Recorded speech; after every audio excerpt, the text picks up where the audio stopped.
আপনার ছেলে দেখলো যে এদেশে গেলে তো বেতন হবে 3 লাখ, তো তাহলে লন্ডনেই থাকে, আমেরিকায় থাকে, সিটিজেন পেয়েছে, বাপও খুশি মাও খুশি, দুনিয়া দখল করে নিয়েছে।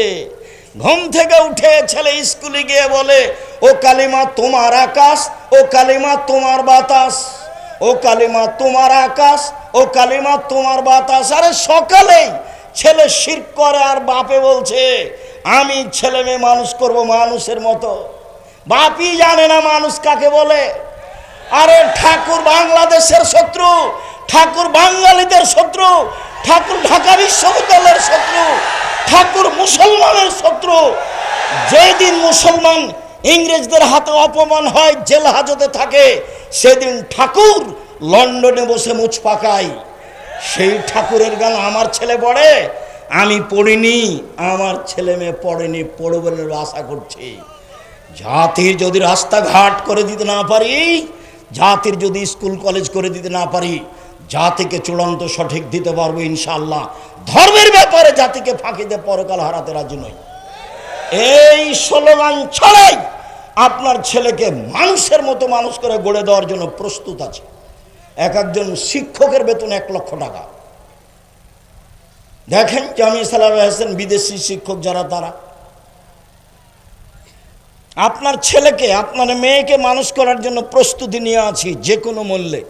আপনি কি বুঝাতে চাচ্ছেন সেটা আমি জানি না, আপনি কি ডাক্তার করতে চাচ্ছেন সেটা আমি বুঝি না। আপনার ডাক্তারকে আমি ভালো বুঝি, আপনার ইঞ্জিনিয়ারকে আমি খুব ভালো বুঝি, আপনার মেয়েকে যেভাবে ডাক্তারি শিখাতে চেয়েছেন সেটা আমি খুব ভালো বুঝি। একটা মানুষে কথা বলে 14 ইলিমের পড়া, আপনার ছেলে মেয়ে কি করে আমি খুব ভালো বুঝি। সম্মানিত দিনী ভাই বোন, কষ্ট নিয়েন না। আপনার মেয়ে ওই ঘরে ল্যাংটা ছবি দেখে বড় মোবাইলে, আপনার ছেলে এই ঘরে দেখে, আরে আপনি ওই ঘরে দেখেন, আপনার বউ এই ঘরে দেখে। এই বাড়ি হচ্ছে বন্যায় জেনার সয়লাভ। আপনি ধর্মকে কি দেখাতে চাচ্ছেন জাতিকে? রাসূল সাল্লাল্লাহু আলাইহি ওয়াসাল্লাম বলেন, পৃথিবীর মানুষ শুনে রেখো, আমার জীবনে বড় ভয়, আমার উম্মত গোপন পাপে লিপ্ত হবে, এটা আমার ভয়। পৃথিবীর মানুষ শুনে রেখো, আমার উম্মত গোপন পাপে লিপ্ত হবে, এটা আমার ভয়। আমার উম্মত গোপন পাপে লিপ্ত হবে, এটা আমার ভয়। পৃথিবীর মানুষ শুনে রেখো, আমার জীবনে আমি 3টা আশঙ্কা করে গেলাম। 1, আইম্মাতাম বুজিল্লিন, ভ্রান্ত হুজুর, হুজুর হবে ভ্রান্ত, এটা আমার ভয়। এখানে সমাজের শিক্ষিত মানুষ আছেন, এখানকার হাই স্কুলের হেডমাস্টারকে আপনি পা ধরে বলেন যে এই ছেলেটা আমার বাংলা অক্ষর চিনে না, একে একটু পিয়ন হিসেবে নিতে হবে। হেডমাস্টারও বলবে আমিও পা ধরে বলছি আমি ছেলে নিতে পারবো না। কেন? পিয়নে কি করলি? পিয়ন কি করে? ওকে দরখাস্ত লেখা লাগে? ও তো পানি দিলেই চলে 1 গিলাস, ও তো খাতাখানে এই টেবিল থেকে ওই টেবিলে করে, এই তো হলো, তো ঘন্টা মারে। তো উনি এই মূর্খকে নেবেন না কেন? বক্তৃতার জগৎ এমন একটা জগৎ, যার থুতির জোর সেই বক্তা। কেউ বিবেচনা করে না যে আসলে ঠিক বলছি কি বেঠিক বলছে, কাকে দাওয়াত দেওয়ার জন্য ডাকতে হবে বিবেচনা মানুষের নেই। অথচ এই দেশের মাটিতে প্রায় 3 লক্ষ মানুষের বানানো হাদিস আছে। আমার বাসায় আছে 10,000, আমি 10,000 দেখানোর জন্য প্রস্তুত। ধর্ম বিকৃত করার জন্য মানুষ এভাবে করে রেখেছে। বক্তৃতার জগৎ বহুদিন থেকে বলে আসছি, আমি বলি না আমার কথা চূড়ান্ত সঠিক, আমি বলছি আমার তদন্ত, এদেশের মাটিতে শতকরা 95 জন বক্তা মিথ্যুক রয়েছে। এদেশের মাটিতে শতকরা 98 জন মুফাসসির মিথ্যুক রয়েছে। আপনিও বিবেচনা ছাড়াই যদি এরকম করেন, বিবেচনা ছাড়াই যেমন ছেলে মেয়ে মানুষ করছেন, বিবেচনা ছাড়াই যদি আপনি কোরআন হাদিস শোনার জন্য দাওয়াত দেন, তাহলে পরিবেশ এরকমই হবে যেমনটা আপনি দেখতে পাচ্ছেন। এই যে ছেলেরা ঘুরছে, মেয়ের সাথে গল্প করছে, বক্তব্য শুনতে এসে গল্প করছে। বোকা ছেলে বক্তব্য শুনতে এসে ওর ভাবির সাথে এসেছে, ওর ভাবিকে মোটরসাইকেলে করে নিয়েছে ধর্ম শুনতে, ধর্ম বক্তব্য। অবাক কথা। তাই ধর্ম কেমন হয়ে গেছে? আল্লাহ রাসূল বলছেন, পৃথিবীর মানুষ শুনে রেখো, আমার পরে এমন আলেম ওলামা আসবে, আমার আদর্শ ছেড়ে দিয়ে অন্য আদর্শ ধরে নিয়ে বলবে এটা রাসূলের আদর্শ। কয় টাকা খরচ করেছেন? যা গাড়ি তো ব্যবস্থা করেননি, তো ফুল সাজালছেন কেন? টেবিলটা ওভাবে সাজালছেন কেন? এটা বাসর ঘর নাকি? একটু পরে বলছি বাসর ঘর সাজাতে হয়, এটা বুখারী মুসলিমের হাদিস, ওটা আল্লাহ রাসূলের নীতি। আপনি এটা দিয়ে আমাকে কি বুঝাতে চাইলেন? মানুষের ব্যবস্থা করেননি কেন, এভাবে সাজাচ্ছেন কেন? সম্মানিত দিনী ভাই বোন, মনে কিছু নিয়েন না, আমি আপনার কাছের মানুষ, আমি এই কথা বলিনি। আল্লাহ রাসূল বলছেন আমার আদর্শ ছেড়ে দিয়ে অন্য আদর্শ গ্রহণ করে বলবে এইটা রাসূলের আদর্শ। এই ছেলে, ও হুজুর তো জানে যে যৌতুকে বিবাহ হচ্ছে, তাহলে হুজুর এই জিম্মেদারি পালন কি করে? যৌতুক যত, ওই কাজী সাহেবের টাকা তত। আপনি আমাকে একদিন ওই যৌতুকের বিবাহ পড়িয়ে নেন তো দেখি কিভাবে হয়। আপনার সভাপতিকে বলিয়েন কয় কোটি টাকা আমাকে দিয়ে একটা বিবাহ পড়াতে পারে। আপনার সভাপতির আমার সামনে দাঁড়ানোরই সাহস নাই। আমি আপনার সভাপতিকে পাল্টা টাকা দিতে পারি, এই ব্যবস্থা আল্লাহ আমার করে রেখেছে। তা আপনার সভাপতির কাছে আমার নত হওয়ার কি আছে? কেমনে তিনি যৌতুকের বিবাহ পড়ান? তো টাকা তো পাবে, সেজন্য পড়াচ্ছে। কি করে হতে পারে? রাসূল সাল্লাল্লাহু আলাইহি সাল্লাম বলেন পৃথিবীর মানুষ আলেম ওলামাকে দেখতে লাগে মানুষ, ওর অন্তর হচ্ছে শয়তানের অন্তর। আলেম ওলামাকে দেখতে লাগে মানুষ, ওর অন্তর হচ্ছে শয়তানের অন্তর। হাদিস বুখারী মুসলিম। আলেম ওলামাকে দেখতে লাগে মানুষ, ওর অন্তর হচ্ছে শয়তানের অন্তর। এই কথা আমি বলিনি, এই কথা মুহাম্মদ সাল্লাল্লাহু আলাইহি সাল্লাম বলেছে। আমি আলেম মানুষের নিন্দা করিনি। আল্লাহ রাসূল বলছেন আলেম ওলামা নবীদের সাথে থাকবেন, ওয়ারাসাতুল আম্বিয়া। নেন এবার কত উপরে চলে গেল। আল্লাহ নবী বলছেন যে 3 শ্রেণীর মানুষকে দিয়ে জাহান্নাম উদ্বোধন হবে, তার 1 নম্বর আছে মাওলানা সাহেব। 3 শ্রেণীর মানুষ দিয়ে জাহান্নাম উদ্বোধন হবে, তার 1 নম্বরে আছে মাওলানা সাহেব। আমার কিছু করার নেই। আল্লাহ রাসূল বলেছেন আল উলামা ওয়ারাসাতুল আম্বিয়া, আলেম ওলামা হচ্ছেন নবীগণের উত্তরাধিকারী, মানে অনেক উপরে চলে গেছে। কত উপরে গেছে হিসাব নিকাশের বাইরে। যখন বললেন অন্তর হলো শয়তানের অন্তর, তাকে দেখতে লাগে মানুষ, এবার কত নিচে গেছে হিসাব নেই। কি করে তিনি এই 4টা সাক্ষী খাতা পূরণ করেন? 4 জন সাক্ষী আছে, উনি 2টাতে ক্রস চিহ্ন দিয়ে 2টা সাক্ষী নেবেন, 4টা নিচ্ছেন কেন? সম্মানিত দিনী ভাই বোন, 2 সাতালতাহিকু কাবাইলু মিন উম্মতি বিল মুশরিকিন, আমার উম্মত মিশে যাবে হিন্দুদের সাথে, এইটা আমার ভয়। 2 নম্বর ভয়, আমার উম্মত মিশে যাবে হিন্দুদের সাথে। গান বাজনা বাদ্যযন্ত্র কাদের? হিন্দুদের। মুরব্বীরা অনেকেই বৈঠকে আছেন। ভাইজান, আগে হিন্দুদের বিবাহ লাগলে খুব বাজনা বাজতো না? তো আমাদের গ্রামের ছেলেরা দৌড়িয়ে যেত দেখতে। তো এখন তো সবার বিবাহতেই বাজনা বাজে। তা আপনার ছেলে নাকি লন্ডন থেকে পড়ে এসেছে, ও কি করে? আরে আমার সোনার বাংলা না হয় ঠেকালো না ঠাকুরের, এইটা কি করে? জাতির জন্য ছেলে মানুষ করবেন, জাতির জন্য, যা হবে হবে।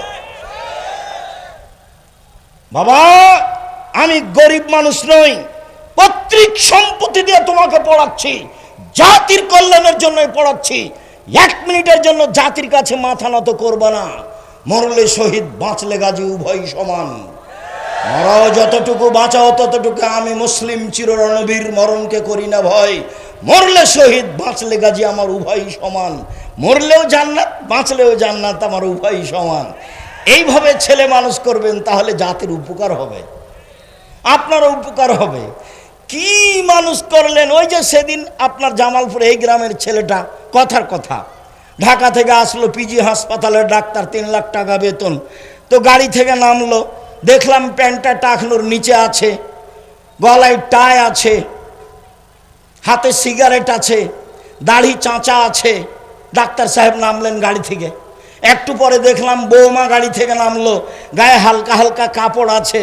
একটু পরে দেখলাম নাতনি গাড়ি থেকে নামলো, গায়ে কাপড় নেই। দেখি গাড়ির পিছন দিকে কুকুর আছে। এবার আপনি বলেন আপনার পয়সার অবস্থা কি? আমাকে জবাব দিতে হবে না, আপনি প্রস্তুত থাকেন। আমি জবাব দিব কেন? ছেলে আপনার, জবাব আপনার। টাকা আপনার, জবাব আপনার।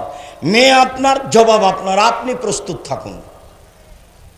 এটা বাস্তব হলে আপনাকে জবাব দিতে হবে। 3 আমার উম্মত মূর্তি পূজা করবে। আমাকে বলছে, আমি ঢুকতে অফিসে বলছি ভাইজান ছবিটা নামান। তখন বলছে ভাইজান আমার আম্মাকে খুব ভালোবাসি, এই জন্য আমার আম্মার ছবিটা এভাবে বেঁধে সুন্দর করে রেখেছি। তো আমি বলছি আপনি কুসন্তান, আপনি খারাপ সন্তান। আপনার মাকে কবর দিয়ে এসে 5 ফুট সাইজের ছবিটা ছিঁড়ে টুকরা টুকরা করে সব মানুষ যখন চলে গেছে, তখন আপনি কবরের পাশে গিয়ে যদি বলতেন আল্লাহুম্মা গফিরলাহু ওয়ারহামহু, আল্লাহ তুমি আমার মাকে ক্ষমা করো, তার প্রতি দয়া করো। অফানহু, তুমি তার প্রতি নিরাপত্তা অবতীর্ণ করো।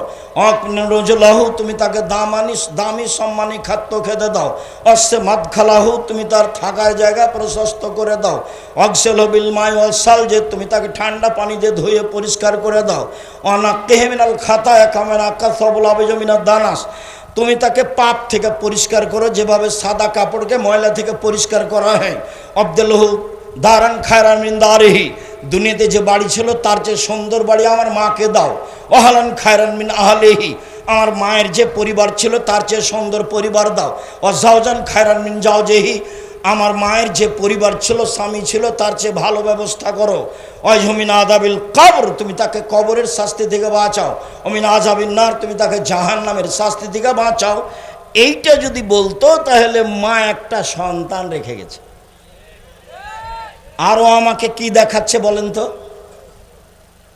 ওর মাকে সুন্দর করে কাঠে কি ভাই, ওটা কি ভালো ভাই বলে যে ভাইজান, কি দিয়ে কিভাবে সাজায়? হ্যাঁ, ফ্রেম তৈরি করে মাকে সুন্দর করে সাজিয়ে রেখেছে। আমাকে বলছে ভালোবাসে এই জন্য রেখেছে। আমি আর কোনো পথঘাট না পেয়ে মুখের উপরে বলেছি আপনি কুসন্তান। আমি আর কি করতে পারি? আমাকে তো কিছু বলাই লাগে, এটা না সরালে তো আমি ভিতরে ঢুকবো না। পরিস্থিতি যতই কঠিন হোক, যেখানে ছবি আছে আমি অতীতে কোনো দিন সেখানে ঢুকিনি। বলছি দেখেন মৌলানা সাহেব, আপনার কুলাবে না, আপনি আমাকে ভিতরে নিয়ে যায়েন না। কি বলছেন স্টেজ থেকে বলে বিদায় করে দেন, আমি গাড়িতে উঠি। আপনি কোথায় নিয়ে গিয়ে বসতে দিবেন? যেখানে বসতে দিবেন সেখানে ছবি মূর্তি দিয়ে ঘেরা। আমার উম্মত মূর্তি পূজা করবে, এটা আমার ভয়। এক, হুজুর হবে ভ্রান্ত, এটা আমার ভয়। 2, আমার উম্মত হিন্দুদের সাথে মিশে যাবে গান বাজনা চাল চলনে, এটা আমার ভয়। 3, আমার উম্মত মূর্তি পূজা করবে, এটা আমার ভয়। এ কথা মুহাম্মদ সাল্লাল্লাহু আলাইহি সাল্লাম বলেন। সম্মানিত দিনী ভাই বোন, আল্লাহ রাসূল বলেন আদ-দুনিয়া কুল্লুহা মাতা খায়রু মাতা'id দুনিয়া আল মারাতুস সালেহা, সারা পৃথিবীর সম্পদ সবচেয়ে ভালো সম্পদ হলো ভালো স্ত্রী। অতএব একটা ভালো মেয়ে দেখে বিবাহ করতে হবে। মেয়ে দেখা যায়। একজন সাহাবী এসে বলছেন আল্লাহর নবী, আমি বিবাহ করেছি। তখন আল্লাহ রাসূল বললেন তুমি কি মেয়েটাকে দেখেছো? ফানজুর ইলাইহা ফাইনা আয়নে নিসাইল ইমরাতে ও মারাতিল ইমরাতে শায়া, আনসারী মহিলাদের চোখে দোষ আছে, সমস্যা। বিবাহ করার পরে যদি ধরা পড়ে তখন তুমি বারবার বলবা তোমাকে দেখলে বিবাহ করতাম না, এই ভালো নয় সেই ভালো নয়, আমি তোমাকে তালাক দিব, এই সব একটা কথা চলবে না। অতএব আগে দেখে নাও। আগে দেখে নিলে সিদ্ধান্ত বাতিল, আপনার সিদ্ধান্ত চলবে না। মধ্যখানের একটা কথা, রাগ করলে তালাক বলবেন না। বেগুনের গাছ থেকে বেগুন ছিঁড়ে খেলে তবুও গাছটা থাকে, আর মোলায়ের গাছটা উঠালে কিছু থাকে না। তালাক মুখে ব্যবহার করিয়েন না। এমনি কিছু বলেন, বকাঝকা কিছু করা লাগলে করেন, বিছানা ত্যাগ করা লাগলে করেন, পৃথক হয়ে কিছুদিন থাকেন। তালাকের কথা বলিয়েন না। তালাক বললেই সমস্যা শেষ। তালাক বললেই একবারে মাথার উপরে বোঝা নেমে গেল। একবারে মেয়েটাও বলছে তোর সংসার করব না, কোনো কথা তুই মানিস না, আমাকে তালাক দে, তালাক দে, এখনই তালাক দে, এখনই তালাক দে। তখন আপনি নির্ভয় হয়ে বলছেন যা যা তোকে ছেড়ে দিলাম, 1 তালাক 2 তালাক 100 তালাক, যা যা। ছেলে 3টে, যেমন তালাক দেওয়া হয়েছে শয়তান চলে গেছে। ইন্না লিল্লাহি ওয়া ইন্না ইলাইহি রাজিউন। এখন তালাক দেওয়া শেষ হয়ে গেছে, তখন কে চলে গেছে? শয়তান চলে গেছে। এতক্ষণ খেপে কে তুলেছিল? শয়তান তুলেছিল দুইজনকে। এখন মাওলানা সাহেবকে জিজ্ঞাসা করেছে, তখন মাওলানা সাহেব বলছে 1 রাতের জন্য বিবাহ দিতে হবে। এ আবার কেমন কথা? তাহলে আব্দুর রাজাক সাহেবের কাছে যান। সম্মানিত দিনী ভাই বোন, সংসার সুন্দর করে করেন। মেয়ে দেখেন, এটা আল্লাহ রাসূলের আদেশ। মেয়ে দেখতে গিয়ে জামালপুরে যত প্রথা আছে সবই বাতিল। অগ্রিম দেখতে গিয়ে আংটি দেওয়া হারাম, ওখানে টাকা দেওয়া জায়েজ নয়, 10 জন মিলে দেখা জায়েজ নয়, বন্ধু বান্ধব মিলে দেখা জায়েজ নয়, অনুষ্ঠান করে দেখা জায়েজ নয়। আপনি শুধু দেখবেন, যদি অনুকূলে না হয় আপনার মাকে নিয়ে যান সাথে, আপনার বোনকে নিয়ে যান সাথে। এতগুলো লোককে নিয়ে দেখতে গেলেন কেন? সম্মানিত দিনী ভাই বোন, বিবাহ ঠিক হয়েছে, বিবাহের বৈঠক। চাঁপাইনবাবগঞ্জে বরযাত্রী যায়, সাথে ডুলি বিবি যায়। ডুলি বিবি শব্দ বুঝেন কি না? ওই বরের পক্ষ থেকে কিছু মহিলা যায়, সেখানে গিয়ে ভিড় জমায়, নগ্ন মহিলা পাড়ায়। তারপর বিবাহের পূর্বে তাকে চাঁপাইনবাবগঞ্জে থুবড়া বলে, মানে গীত বলে, মানে ছেলেটাকে করায়, কি যেন হলুদ মাখায়, আর নানান কিছু যা আছে সব হারাম। তোমার ভাবি যে তোমার গায়ে হলুদ দিয়ে হলুদ মাখাচ্ছে, তো তোমার তো ওটা ভাবি, ওটা তোমার বউ হলো কখন? ওটা তুমি কি দিয়ে বুঝলে এটা জায়েজ? তোমার বিবাহের সূচনাতে হারাম কাজ, তুমি কি দিয়ে ভালো সন্তানের আশা করতে পারো? চাঁপাইনবাবগঞ্জে এটাকে থুবড়া বলে। মেয়েটা বসে থাকে, গ্রামের লোক এসে তার মুখে ক্ষীর দেয়, মিঠাই দেয়, এবং সবাই টাকা দিয়ে যায়। ও তো স্ত্রীর মুখে ক্ষীর তুলে দিতে হবে, মিঠাই দিতে হবে, সারা গ্রামের লোক কি করে তার মুখে মিঠাই দিতে পারে? এই নীতি হারাম। আমি আপাতত আজকের মতো জামালপুরের বিবাহের কোনো নিয়মকানুন আমার জানা নেই। আমি যা দুই একটু বলছি চাঁপাইনবাবগঞ্জের ভিত্তিতে বলছি। যাক, বিবাহের বৈঠক শুরু হয়েছে। জি, বিবাহের বৈঠক শুরু হয়েছে। বরযাত্রী এত যাবে না, অল্প কয়েকজন যাবে। কেন? মেয়ের বাপের 10টা টাকা খরচ হবে, এরকম কোনো কোরআন হাদিস দিয়ে প্রমাণ করা যায় না।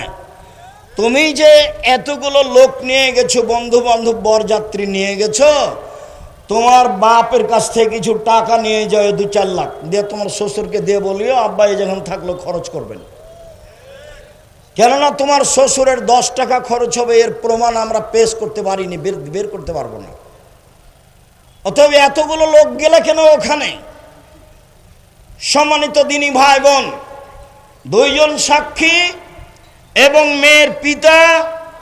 বিবাহের বৈঠক আগে হবে খুতবা, তারপরে মেয়ের পিতা বলবেন, আর না হয় একজন লোক বলবে খুতবার পরে, মেয়ের পিতা আগে আগে বলবে, পরে পরে বলবে, আমার মেয়ে খালেদা এত টাকা নগদ, এত টাকা বাকিতে তোমার সাথে বিবাহ বন্ধনে আবদ্ধ হতে রাজি, তুমি তাকে স্ত্রী হিসেবে কবুল করো। তখন ছেলেটি বলবে কবুল করলাম, বা বুখারীর শব্দ এসেছে কাবিল, তো আমি কবুল করলাম। একবার বললেই যথেষ্ট হয়।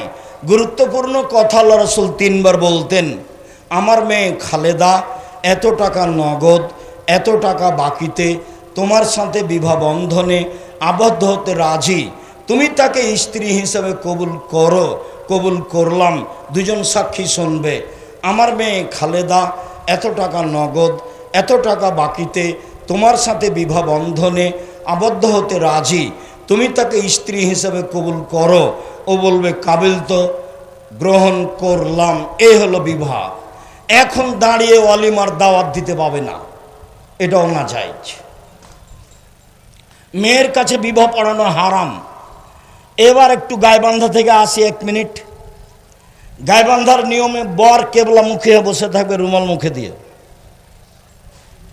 যদি বর কথা বলে তাহলে বৈঠকের লোক খেপে যাবে, ছি ছি ছি ছি, কেমন হোঁস মোটা এই ছেলে, বিবাহ দেওয়া হবে না এখানে দিয়ে অনেকে খেপে বিবাহ থেকে উঠে যাবে। বর কথা বললো যে, আরে বর টাকা দিবে মোহর, বর কথা বলবে না তো কে কথা বলবে? তার গার্জেনেরা আছে অবশ্যই বলতে পারে, কিন্তু বর বলা অপরাধ এটা কে বলল? বরকে মুখ বন্ধ করে কেবলা মুখে বসে থাকতে হবে এটা কে বলল? চলেন 1 মিনিট, মেয়ে যেখানে আছে সেখানে বিবাহ পড়াতে গেছে, গিয়ে বলছে অমুক নেবাসী অমুক তোমাকে বিবাহ করতে এসেছে, এত টাকা নগদ বাকিতে, তুমি তাকে স্বামী সত্ত্বে কবুল করো। তখন মেয়েটি বলল কবুল করলাম। 3 বার বলার পরে এবারে কয়েকজন লোক যেখানে বরযাত্রী বসে আছে সেখানে আসলো, এসে দাঁড়িয়ে আছে। তো বসে থাকা লোকগুলি বলছে আপনারা কে? আমরা এই বিবাহের উকিল। মেয়ে কবুল করেছে? জি করেছে। আপনারা শুনেছেন? জি শুনেছি। তাহলে বসেন। তখন বসে, এতক্ষণ পর্যন্ত সবাই দাঁড়িয়ে আছে। মনে হচ্ছে যে হিন্দুদের বিবাহ লেগেছে কলার গাছের চতুর্দিকে ঘুরে, ধর্ম পাগল হয়ে গেছে। ধর্ম আপনার ওই এসেছে ইরান থেকে দিল্লিতে, দিল্লি থেকে আস্তে আস্তে জামালপুরে, আস্তে আস্তে উল্টে কি যে হয়ে গেছে। সব জায়গায় এরকমই, একটা নীতিও জায়েজ নয়, সব হারাম। 2 জন সাক্ষীকে সামনে রেখে মেয়ের পিতার সামনে খুতবা হবে, মেয়ের পিতা বলবে এই তার নাম বিবাহ, এরপরে এখানে আর কোনো অনুষ্ঠান নেই, বউ নিয়ে চলে যাবে। সম্মানিত দিনী ভাই বোন, বউ নিয়ে গিয়ে বাসর ঘর সাজাতে হবে, এ কথাই ঠিক। আসমা বিনতে ইয়াজিদ বলেন তার চাচা, তার দাদা, তার বংশের সিরিয়াল, যদি বাপ চাচা কেউ না থাকে তার ভাই, নইলে তার ছেলে হতে পারে না ভাইজান, ছেলে হতে পারে, ছেলে মায়ের বিবাহ দিবে। এটা একটা কুসংস্কার যে বাপ অনেক দিন আগে মারা গেছে, এই ছেলে মায়ের বিবাহ দিবে না। আর একটু যদি মা বিবাহের কথা বলে তো সবাই বলে ওঠে মেয়েটা খারাপ, ওর খাসলত খারাপ, এতগুলো ছেলে রেখে মেয়ে রেখে বিবাহ বসতে যাবে, এইটা জায়েজ নয়। ওকে বিবাহ বসার ব্যবস্থা করতে হবে, এটাই ঠিক। প্রয়োজন তার ছেলেরা করবে, প্রয়োজনে তার ভাইয়েরা করবে, এটাই নিয়ম। সম্মানিত দিনী ভাই বোন, আসমা বিনতে ইয়াজিদ বলছেন আমি আয়েশাকে সুন্দরী করে সাজালাম। 1 মিনিট আগের অংশ।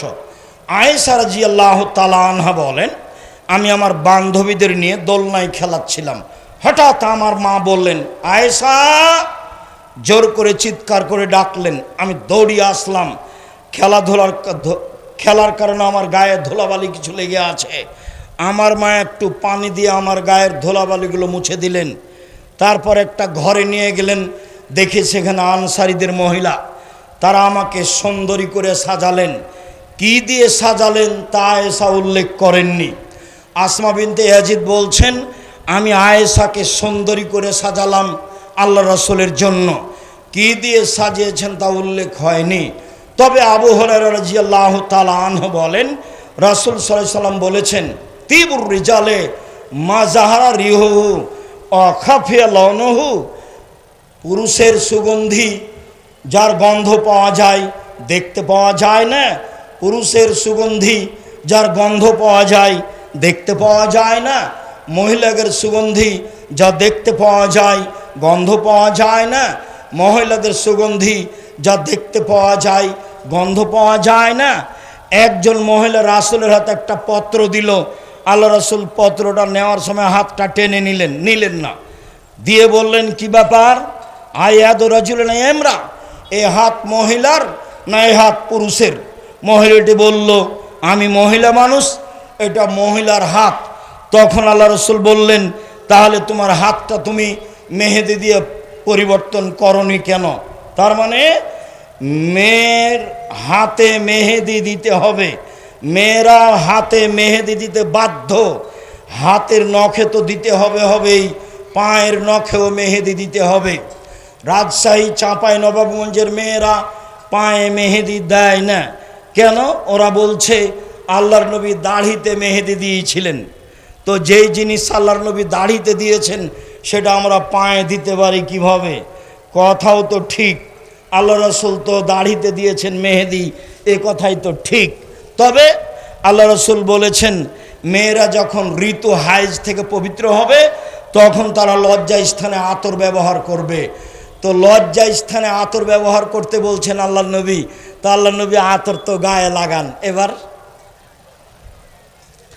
তাহলে রাজশাহী চাঁপাই নবাবগঞ্জের এটা কুসংস্কার, খারাপ নীতি। জামালপুরে এই নীতি আছে কিনা আমি জানি না। মেয়েরা হাতে মেহেদি দিবে, পায়ে মেহেদি দিবে, যেখানে যেখানে মেহেদি লাগালে ভালো লাগবে সেখানে সেখানে মেহেদি দিবে। তাদের সুগন্ধি যা দেখতে পাওয়া যায়, গন্ধ পাওয়া যায় না। বিউটি পার্লারে যা কিছু আছে পদার্থ বৈধ হলে মেয়ে সব কিছু ব্যবহার করতে পারে, তবে সেখানে ঢুকতে পাবে না। ওই মেয়ে মানুষের সামনে তার মাথার চুল খুলে, অঙ্গ প্রত্যঙ্গ খুলে বিউটি পার্লারে বসে এগুলি ব্যবহার করা হারাম। উল্লেখ্য যে রাসূল সাল্লাল্লাহু আলাইহি সাল্লাম কয়েকটা জিনিস উল্লেখ করেছেন। পৃথিবীর মানুষ শুনে রেখো নবীগণের বৈশিষ্ট্য, পৃথিবীর মানুষ শুনে রেখো নবীগণের খাসলাত, অভ্যাস। এক, কাসু সারেব, মোচ কেটে ফেলা। মোচে ব্লেড ব্যবহার করা যাবে না, কেঁচি দিয়ে কেটে ফেলতে হবে। দুই, লোহা, দাড়ি বড় করতে হবে। দাড়ি চেঁচে ফেলাও হারাম, ছোট করাও হারাম। দাড়ি চেঁচে ফেললে চোখের পাওয়ার কমে যাবে, দাড়ি চেঁচে ফেললে স্ত্রী মিলনের ক্ষমতা কমে যাবে, দাড়ি চেঁচে ফেললে মহিলাদের সাদৃশ্য হবে। এই জন্য আল্লাহ রসুল এটাকে অভিশাপ করেছেন, এতে মহিলাদের সাদৃশ্য হয়। দাড়ি ছেড়ে দিতে হবে, ছোট করা চেঁচে ফেলার কোনো সুযোগ নেই। তিন, ইন্তেকাসুল মায়ে, অজু গোসলের সময় পেশাব পায়খানা থেকে উঠার সময় পানি দিয়ে পবিত্রতা অর্জন করতে হবে। আগে ঢেল টিস্যু পেপার পরে পানি, এই নিয়ম মিথ্যা। আগে ঢেল টিস্যু পেপার পরে পানি, এই নিয়ম মিথ্যা। সরাসরি ঢেল দিয়ে, সরাসরি পানি দিয়ে পবিত্রতা অর্জন করতে হবে। রাসূল সাল্লাল্লাহু আলাইহি সাল্লাম পানি দিয়ে পবিত্রতা অর্জন করে হাতটা মাটিতে মেজে নিলেন, তারপরে তিনি অজু করলেন। যখন করোনা দেখা দিয়েছিল তখন করোনার জন্য অনেক প্রস্তুতি ছিল। আমি গেছি ব্যাংকে, ম্যানেজার সাহেব সামনে চেয়ারটা রাখেননি, যে ভাইজান চেয়ারটা কি হলো? আপনি তো কথা মানবেন না, এখানে বসলে অসুবিধা আছে ভাইজান। আচ্ছা ঠিক আছে, আমি দূরেই বসছি। তো আপনার ঢোকার সময় আপনার ছেলেরা বলছে আমার হাতে যেন কি লাগাতে চায়। শোনেন, ইসলাম ধর্ম পাগল নয়। এরা যে নীতি পালন করছে তার চেয়ে অনেক দামি ইসলামী নীতি। তা হলো আল্লাহ রাসূল বলছেন ঘুম থেকে উঠে হাতটা পানিতে ডুবাতে পাবে না, আগে ধুইতে হবে 3 বার ভালো করে, তারপর অজু করতে হবে। অজুর সময় কবজি পর্যন্ত 3 বার ধুইতে হবে, তারপর মুখে পানি দিতে হবে। মানে এই হাতে পানি নিয়ে মুখে দিতে হাতকে এত প্রস্তুতি নিতে হচ্ছে। প্রথমেই ঘুম থেকে উঠে ধুইতে হয়েছে ভালো করে, আবার অজু করার সময় 3 বার কবজি পর্যন্ত ধুইলাম। এই ছেলে দেখো তো, এই ছেলে, যারা আপনার পাশ থেকে উঠছে ও তো কথা বুঝতে পারে না, পরিবেশ যেন কন্ট্রোলে থাকে, এটা আপনি খেয়াল করবেন। আমরা এক পর্যায়ে, আমি তো আর আব্দুল্লাহ বিন ফজল রাহিমাহুল্লাহ নই যে ঘন্টার ঘন্টা বক্তব্য দেব, ফজর হয়ে যাবে, মানুষ বুঝতে পারবে না কখন ফজর হলো। তারা বড় আলেম ছিলেন, অনেক কোরআন হাদিস জানতেন, লম্বা সময় ধরে কথা বলতেন। অত লম্বা সময় ধরে কথা বলার আমাদের পরিবেশ পরিস্থিতি নেই। অতএব আমার দিনী ভাই বোন যে যেখানে আছেন ধৈর্যের পরিচয় দিয়ে বসে থাকেন, আপনারা আমি কিছু না কিছু উপকার করব ইনশাআল্লাহ। আবার একটু কথাটা বুঝেন, কোনোই পর্যন্ত যখন হাত ধুইতে যাব তখন কি কবজি পর্যন্ত ধোয়া পড়বে না? আবার বুঝেন তো কথাটা ভাইজান, কোনোই পর্যন্ত যখন হাতটা ধৌত করব তখন কি কবজিটা ধোয়া পড়বে না? তাহলে আগে আমি ধুচ্ছি, এটা কি বৃথা? বাহ্যিকভাবে মনে হচ্ছে বৃথা, জি না। এই হাতে নিয়ে পানি নিতে এই হাতকে আগে কি হতে হবে? প্রস্তুত, রেডি হতে হবে। রেডি হলো 3 বার ঝকঝক করে হাতটা ধুইতে হবে, তার নামে ইসবাগুল ওযু। এতক্ষণে হাতটা প্রস্তুত হয়েছে মুখে পানি দেওয়ার জন্য। ঘুম থেকে উঠে হাতটা পানিতে ডুবানো নিষেধ। তারপরে সুন্দর করে ওযু করবেন, 2 রাকাত সালাত আদায় করে বাড়ি থেকে বের হবেন। করোনা কিছু করতে পারবে না। ঢাকাতে এক লোককে দেখতে গেছি, তো আর ছেলে মেয়ে দরজায় দাঁড়িয়ে আছে। আমাকে বলছে, হুজুর আপনি ভিতরে যান না, দয়া করে আপনি ভিতরে যান না, দয়া করে আপনি ভিতরে যান না। তখন আমি বলছি, এই শোনো, তোমার বাপের গায়ে হাত দিয়ে দোয়া পড়ে যাব। এতে যদি আমার করোনা হয়, আমি বলবো না তোমার বাপের কারণে হয়েছে, আমি বলবো পৃথিবীর সৃষ্টির 50,000 বছর পূর্বে আমার ভাগ্যে করোনা লিখা হয়েছিল, সেই জন্য হয়েছে। সতর্কতার কারণে যদি করোনা থেকে মানুষ বাঁচতে পারে, তাহলে ফিউচার পার্কের মালিক করোনায় মারা গেল কেন? তারা তো দেশের পানি খায় না। আর করোনার রোগীর অবশিষ্ট খাদ্যগুলো সামনে ফেলে দিলে কে খাচ্ছিল ভাইজান? না, ফকির টকির মানুষ, ফকির খাচ্ছিল। ওকে করোনায় তাজা ঘুরে বেড়াচ্ছে।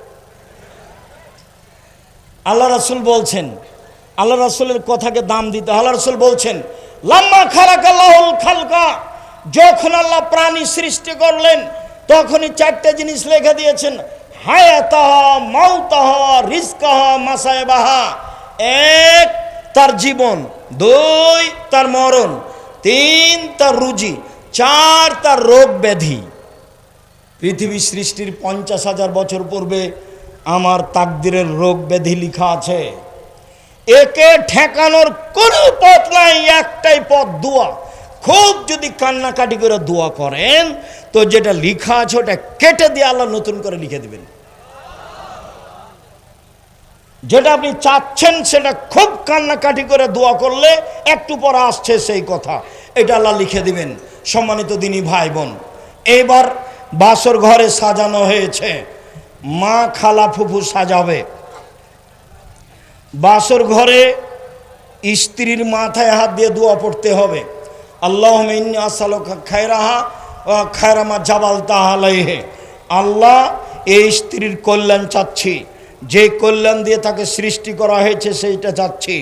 অযুবকা মিন শাররিহা, তার অনিষ্ট হতে বাঁচতে চাচ্ছি। অযুবকা মিন শাররি মা জাবালতাহা আলাইহা, যেই ক্ষতি দিয়ে তাকে সৃষ্টি করা হয়েছে সেই ক্ষতি হতে বাঁচতে চাচ্ছি। এরপরে 2 রাকাত সালাত, এরপরে দাম্পত্য জীবন।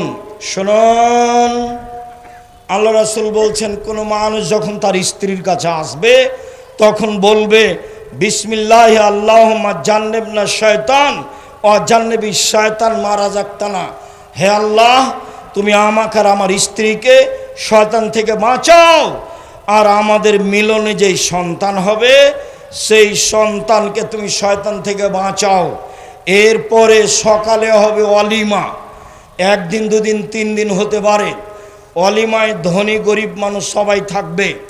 যদি শুধু ধনী মানুষ থাকে তাহলে এই খাদ্য সবচেয়ে নিকৃষ্ট খাদ্য, এইটা ফেলে দিতে হবে, কুকুরে খেয়ে নেবে। কোনটা অলিমা ফেলে দিতে হবে? যে অলিমায় শুধু ধনী মানুষকে দাওয়াত দেওয়া হয়েছে, গরিব মানুষ নেই, সেই অলিমা আল্লাহ রাসূল বলছেন আশার উত্তম, সবচেয়ে নিকৃষ্ট খারাপ খাদ্য। তো সবচেয়ে নিকৃষ্ট খারাপ খাদ্য ওটা রাখবেন কেন? ফেলে দেন, ওটা কুকুরে খায়। নইলে ধনী গরিব সবকেই থাকতে হবে, সবাই খেয়ে দোয়া পড়বে, বারাকাল্লাহু লাকা ওয়া আলাইকা ওয়া জামা বাইনাকুমা ফি খায়রিন। তোমার উপরে আল্লাহ বরকত দান করুক, তোমাকে আল্লাহ বরকত দেখ, তোমাদের 2 জনকে আল্লাহ কল্যাণের উপরে রাখুক। সম্মানিত দিনী ভাই বোন, এবার পেটে বাচ্চা আসলো বা আসেনি, 2 জন মিলে বলবেন, এই ছেলে, এই শোনো খেয়াল করে। উপস্থিত দিনী বোন, গল্প বন্ধ করেন। 10 বছর হলো বিবাহ, সন্তান তো হয়নি, তো ঢংও তো একটু পরিবর্তন হয়নি। কথা বলছেন কেন? এসে চলে গেলেন কেন? আমি তো আপনার জন্য এসেছি, আর অনেক পথ অতিক্রম করে এসেছি, আবার অনেক পথ অতিক্রম করে যাব, গিয়ে ক্লাসে বসবো ইনশাআল্লাহ। এভাবেই দিন কাটছে। আমি আপনার জন্য এসেছি।